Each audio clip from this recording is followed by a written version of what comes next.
தானத்திலேயே சிறந்த தானம் கண் தானம். ஆனால் அந்த கண் தானம் கொடுக்கிறவங்க அனுமதியோட வாங்கணும், நாமளா பிடுங்கிக்க கூடாது. இங்கே அப்படி அனுமதி இல்லாமல் எடுத்த கண் சொர்க்கமாக காட்ட வேண்டிய உலகத்தை நரகமாக காட்டுது. நித்யஸ்ரீக்கு நடந்த ஒரு கதையைத்தான் இன்னைக்கு நாம் பார்க்க போகிறோம். போகிறதுக்கு முன்னாடி மறக்காமல் நம்ம சேனலை ஃபாலோ அண்ட் சப்ஸ்கிரைப் பண்ணி வச்சுக்கோங்க. நித்யஸ்ரீ கேரளாவில் உள்ள ஆழப்புழா ஊரில் வாழ்ந்துக்கிட்டு இருக்கா. நித்யஸ்ரீ வழக்கமாக ஆஃபீஸ்க்கு ஸ்கூட்டியில் போவாங்க. அன்னைக்கும், அதாவது விபத்து நடக்க போகிற அன்னைக்கும் அதே போல் ஸ்கூட்டியில் போகிறாங்க. அவங்க போகும்போது எதுக்க வந்து விழுந்த நாயால் நித்யஸ்ரீயோட ஸ்கூட்டி தடுமாறி கீழே விழுந்துடுது. அதில் நித்யஸ்ரீயோட வலது பக்க முகம் தேய்ந்து போயிடுது. விழுந்த அதிர்ச்சியில் அவங்களோட பார்வை திறனும் போயிடுது. இதை கேள்விப்பட்டு வந்த நித்யஸ்ரீயோட அப்பா டாக்டர்கிட்ட எவ்வளவோ கெஞ்சுறாங்க. தன்னோட பொண்ணுக்கு பார்வைத்திறனை மட்டும் கொண்டு வந்துடுங்க, எவ்வளவு செலவானாலும் பரவாயில்ல அப்படின்னு டாக்டர்கிட்ட சொல்கிறாங்க. ஆனால் அந்த டாக்டர் நித்யஸ்ரீ அப்பாவை பார்த்து, சாரி சார், டூ லேட்.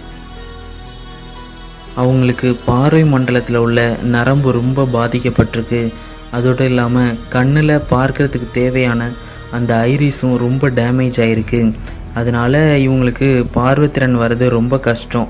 வேணும்னா வேறு யாரோட கண்ணை வேணால் பொருத்தி பார்க்கலாம் அப்படின்னு சொல்கிறாங்க.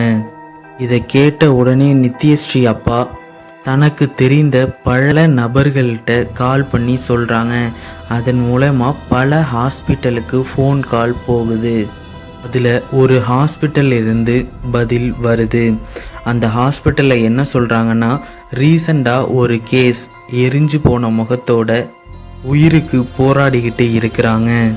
அவங்களுக்கு நாம் உயிரோட பிழைப்போமா அப்படிங்கிற அளவுக்கு கூட தெரியாத அளவுக்கு சுயநினைவு இல்லாமல் இருக்கிறாங்க அப்படின்னு சொல்கிறாங்க.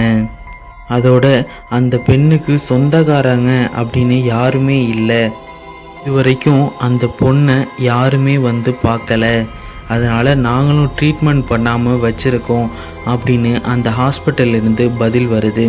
உடனே நித்யஸ்ரீ அப்பா அந்த ஹாஸ்பிட்டலுக்கு விரைந்து போகிறாரு. அங்கே இருக்கிற டாக்டருக்கு பல கோடிகளை இறைத்து அந்த பெண்ணோட கண்ணை தானமாக வாங்கிடுறாரு. தானம் சொல்கிறத விட காசுக்கு வாங்கிடுறாரு. அவர் கண்ணை மட்டும் காசுக்கு வாங்கலை, பிரச்சனையையும் சேர்த்து வாங்கியிருக்கிறோம் அப்படிங்கிறது அவருக்கு அப்போ தெரியாது. அவரோட மனசுக்குள்ள தான் பொண்ணுக்கு பார்வை மட்டும் கிடைச்சா போதும் அப்படின்னு ஒரு மனநிலைமையில் இருக்கிறாரு. அதே போல் நித்யஸ்ரீக்கு பார்வையும் கிடைச்சிடுது. ஆனால் அந்த பார்வை வந்த அடுத்த செகண்டில் இருந்து தான் பொண்ணு உடம்புல ஏதேதோ மாற்றம் வருது. அங்கே இருந்த டாக்டர் நித்யஸ்ரீயோட கண்ணை திறக்க சொல்கிறாங்க. அவளுக்கு முன்னாடி பல பொருட்களை காட்டுறாங்க. ஆனால் நித்யஸ்ரீ சொல்கிறது எல்லாம், எனக்கு முன்னாடி ஒரு உருவம் தெரியுது, அவ தலைமுடியெல்லாம் வெள்ளையாக இருக்குது, அந்த தலைமுடியெல்லாம் காற்றுல பறக்குது அப்படின்னே சொல்கிறா. அங்கே உள்ள டாக்டர் எல்லாம் குழம்பி போகிறாங்க. ஒருவேளை தலையிலையும் அடிபட்டிருக்குமோ அப்படின்னு அவங்களுக்குள்ள பேசிக்கிட்டு இருக்கிறாங்க. மறுபடியும் அவளை வெளியில் கொண்டு போய் இயற்கையை காட்டுறாங்க. இப்போ என்ன தெரியுது அப்படின்னு கேட்டால், அதே வெள்ளை முடிக்காரி நிற்கிறா, அவள் கண்ணில் ரத்தமாக வலியுது அப்படின்னு சொல்கிறா. இதை பார்த்த டாக்டர், இவங்க கொஞ்ச நேரம் ரெஸ்ட் எடுக்கட்டும், அப்புறமேல் நம்ம ஸ்கேன் பண்ணி பார்க்கலாம் அப்படின்னு சொல்லிட்டு போயிடுறாங்க. அன்னைக்கு இரவு நித்யஸ்ரீ தூங்கிக்கிட்டு இருக்கும்போது அதே வெள்ளை முடிக்காரி உருவம் அவளுக்கு முன்னாடி தெரியுது. அவ தன்னோட ஆள்காட்டி விரலை நித்யஸ்ரீ கண்ணில் உள்ள கருவளையத்தில் வைக்கிறா. அதை பார்த்த உடனே நித்யஸ்ரீ அலற, உடனே அந்த வெள்ளமுடிக்காரி, சத்தம் போடாத அப்படின்னு சொல்லி அவ கைய வாயில வைக்கிறா. இவ கத்துனதை பார்த்துட்டு டியூட்டி டாக்டர் வந்து பார்க்குறாங்க. நித்யஸ்ரீ உடனே என் கண்ணில் ஒரு பொண்ணு உருவம் தெரியுது அப்படின்னு சொல்கிறா. உடனே டியூட்டி டாக்டர் டார்ச் லைட்டை வச்சு அவ கண்ணை செக் பண்ணுறாங்க. கண்ணை மேலேயும் கீழேயும் உருட்ட சொல்கிறாங்க. அப்போ நித்யஸ்ரீயோட கண்ணு அவளோட கட்டுப்பாட்டில் இல்லாமல் கண்ணா பின்னான்னு ஓடுது.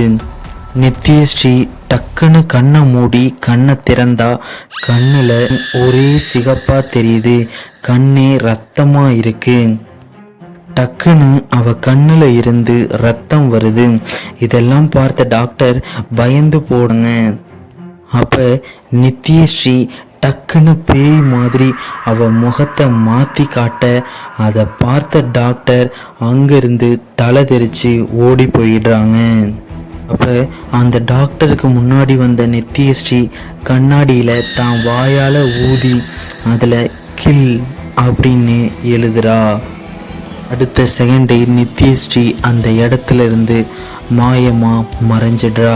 ஓகே மக்களே, உங்களுக்கு இந்த கதை ரொம்பவுமே த்ரில்லிங்காக இருந்ததுன்னா மறக்காமல் உங்கள் ஃப்ரெண்ட்ஸ் அண்ட் ஃபேமிலிக்கும் ஷேர் பண்ணுங்கள். மறக்காமல் என்னோடய சேனலை சப்ஸ்கிரைப் பண்ணி வச்சுக்கோங்க. இந்த மாதிரி தொடர்ந்து நிறைய பேய் கதைகள் என்னோடய சேனலில் அடுத்தடுத்து வர இருக்குது. அதனால் மறக்காமல் என்னோடய சேனலை சப்ஸ்கிரைப் பண்ணி வச்சுக்கோங்க.